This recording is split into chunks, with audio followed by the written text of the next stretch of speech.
let's go intermediate level. There's an entire market right now of just taking existing viral videos and simply using captions in other languages for them.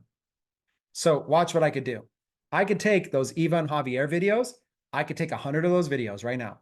And what I could do is I could simply pull them into CapCut and throw Portuguese captions on them, take those same videos, upload them to a Brazilian comedy page, and then advertise them to Brazil. Take the same things, create a Spanish romance comedy page, take the same videos, throw Spanish captions over them.